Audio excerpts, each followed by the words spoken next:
I'm Dave Gonzalez with Ring Power Corporation. I'm a safety specialist, and I've been with the company for about 4 years now. Previous to that, I worked for Shell Oil Company, and before that, Union 76. Always either in transportation, sales, driving, something along that lines, but always with an emphasis on safety. Some of the things that I do with Ring Power, Smith System driver trainer. I've been doing it for 19 years now. We'll talk a little bit about the history of Smith System. It's been around for quite some time. I do OSHA refresher training, first aid, CPR, AED training, do training on aerial, scissor lift, telehandler, lift truck training, and do train the trainer for all of those. Do truck inspections, driver ride-alongs, facility inspections, Summit and Palfinger bucket truck training. I create monthly toolbox talks. They're all driving related for all of our 840 drivers that we have within the company. Mobile equipment task training, and recently started doing fall protection and self-rescue training. So it keeps me pretty busy. The territories that I cover, I did have that slide. I'm not sure what happened to it, but nonetheless, I cover Florida, Georgia, Alabama, North Carolina, South Carolina, Rhode Island, New Jersey, Dallas, Texas, and 2 locations in California. There's a team of 4 of us, and we stay pretty busy with it, you know, so a lot bigger than we thought it would be, besides the big building you see in St. Augustine. So the Smith System is what I primarily teach, and I teach this class throughout all of our locations. And the history with Smith System is this. First off, has anybody heard of Smith System before? A couple people have. Anybody been through the training in the past? Okay.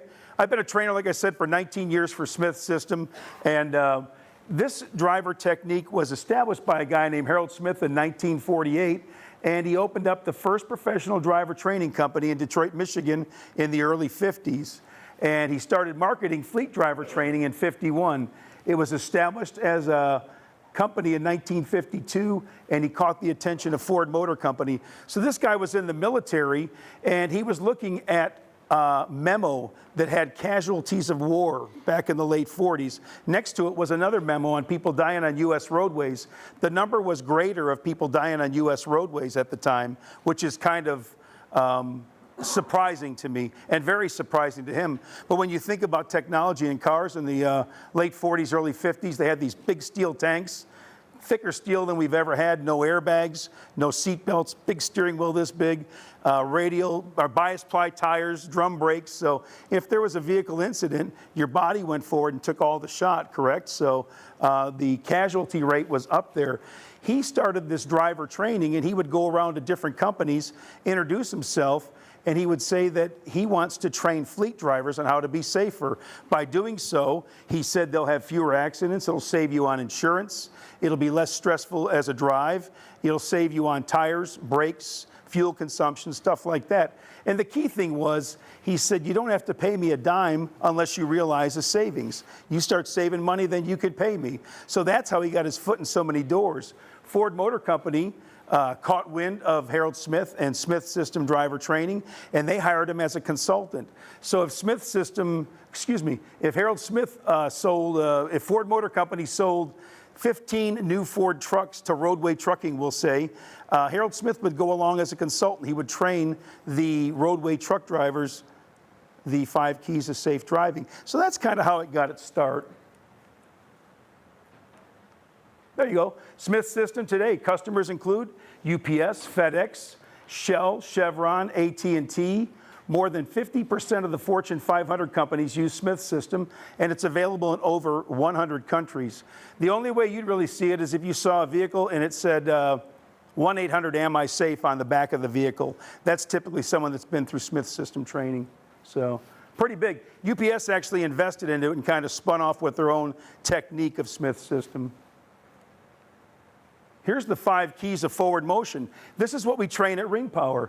Key 1 is aim high in steering. That's where we look 15 seconds into our future, not just at the vehicle in front of us. Most of us, we walk at a speed of about 2 miles per hour, 2.3 miles per hour, correct? And we look 3 to 6 seconds in front of us. Then they put you in a car that does 70 plus miles an hour, and we're only used to looking that 3 to 6 seconds out in front of us. So with Smith's system, they train you to look further down the road, 15 seconds down the road. If you do so, you can see what's happening near and you can see what's happening further away. This is especially beneficial with intersections. The number one place for accidents is intersections. So if you can look further down the road and see what's happening at intersection, hopefully you can avoid an accident in that intersection. A good example might be if a light's been green for a while, it's considered a stale green light. If one of our transport drivers is hauling 50,000 pounds and he looks 15 seconds up the road and he sees a green light that's been green for a while, for him to continue doing 50 and a 50 is just dangerous. He needs to start slowing down, thinking that light might change on me and getting good 360 awareness, what's going on around me, right? So that's what you do when you're using key 1, aim high and steering. With key 2, get the big picture. It says look for all hazards, other motorists, pedestrians, vehicle doors, openings, stuff like that. Relevant objects. If there's relevant objects such as other vehicles on the roadway, you want to pay attention to all of them. But if there's a car parked in a parking lot with a for sale sign and it's the same vehicle you drive, a little nicer, is that really relevant while we're driving down the road? It's okay to pull off the road and take a peek at it. You can make it relevant. But if we look to the right-hand side at 45 miles an hour for 2 seconds, we've just gone the entire length of a football field without looking in front of us. We've taken something non-relevant and we made it relevant.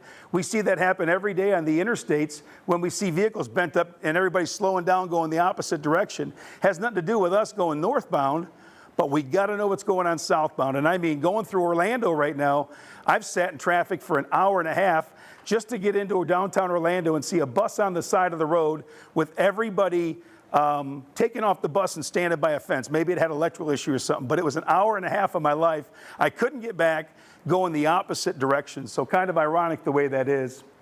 Key 3, keep your eyes moving. Don't stare, use peripheral vision. When we stare, we take this 180 degrees of vision and we shut it down to about 3 degrees. I think we all do it when we're fatigued towards the end of the day. Have you ever driven home and you forgot which route you took, or you forgot to pick this up, or you were going to stop and do this? You don't even remember if you got caught at this red light or that red light. You kind of get into this trance, this fixed stare, and you have about 3 degrees of clear visibility. That's it. You can avoid that by freshening yourself up, keep moving your eyes around, and pick up what's going on around you all the time. If I look at that flag right now and one person raises their hand, my central vision sees the flag and my peripheral vision will pick up the hand over here. But if I get into a fixed stare, it'll block that. So we want to avoid staring at anything for more than 2 seconds. Key 4, leave yourself an out, monitor that space cushion around you. If you pull up next to a semi and you're following someone too closely and they just get in front of that semi and they leave you hanging next to that semi, all of a sudden you are sort of at the mercy of that driver of the truck, hoping he does a good job. If you stay back a little further and wait till you have an opportunity to get past, you can get by when it's safe to do so. But if we follow too closely, what do? We've surrounded ourselves with other dangerous vehicles instead of space. And the idea behind it is space cushion driving. You're a lot less stressed out, right? If there's cars around you, when you look over, what's someone got in their hand every time you see them driving anyway? They got a cell phone in their hand, right? So I would rather be surrounded by space than surrounded by other vehicles. That's key 4, leave yourself an out. Here's key 5, make sure they see you. Use your signals. That includes directionals, 4-ways, flashers, headlights, brake lights, horns, hand signals.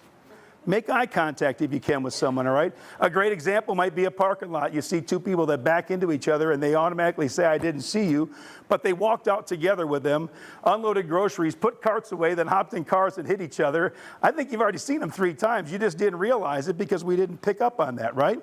Tap the horn once, or if you know someone's there and they just loaded their car, maybe sit there for a minute and a half and let them go. A minute and a half's a far cry from 2 hours to wait for a police report or something along those lines, okay? Just some little tips when it comes to the 5 keys of forward motion. These are what we teach, and the rundown is this. If I have a class, it's limited to 5 students. It's about 3 hours of classroom, includes a written exam, and then we go out on the road. We do a blind spot demonstration. How big is a blind spot around a vehicle? From there, each person drives just to get comfortable driving my van. I take them to lunch, buy them a meal, and after lunch I do a demonstration drive demonstrating these 5 keys.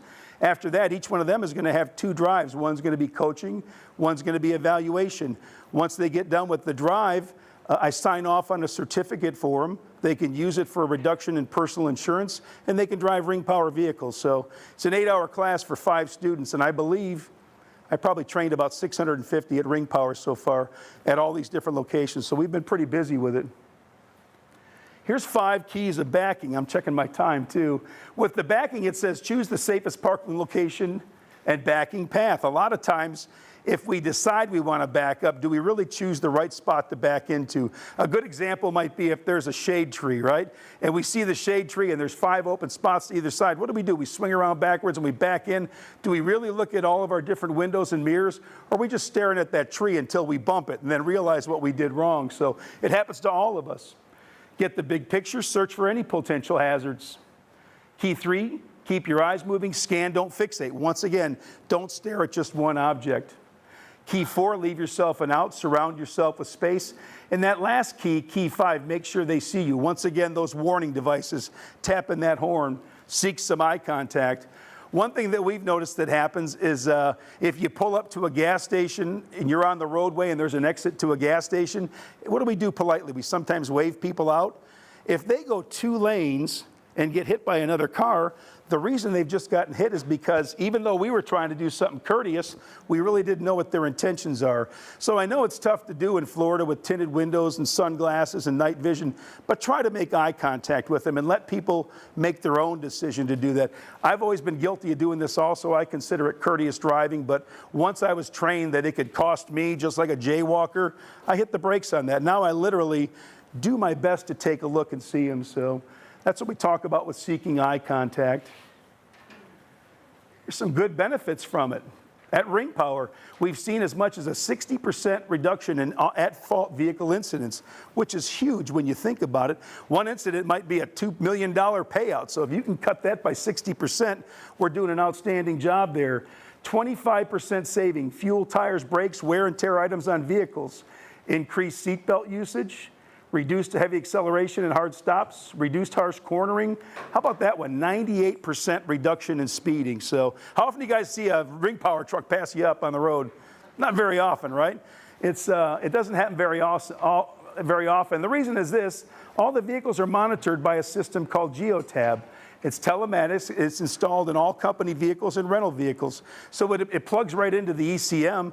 It records out on our phones.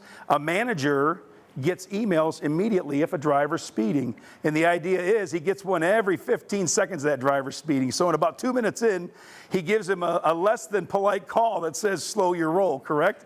That's how he does it essentially. But it monitors all this stuff.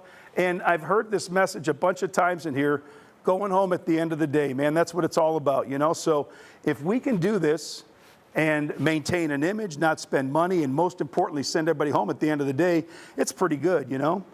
I've had quite a few people walk up to me and they've avoided accidents or incidents, as we call them, after taking this training. Good example might be you stop at a red light, leave some space in front of you, someone behind you. You know, instead of grabbing up the phone, we actually keep a good 360 awareness of what's going on. Someone comes flying up, you don't see him stopping, you hit the brakes a couple times, then you pull off to the shoulder and they go skidding right past you and hit the car in front of you. That I've had a few times in feedback, and that's pretty rewarding when you can get something like that. So that's the idea with the Smith system.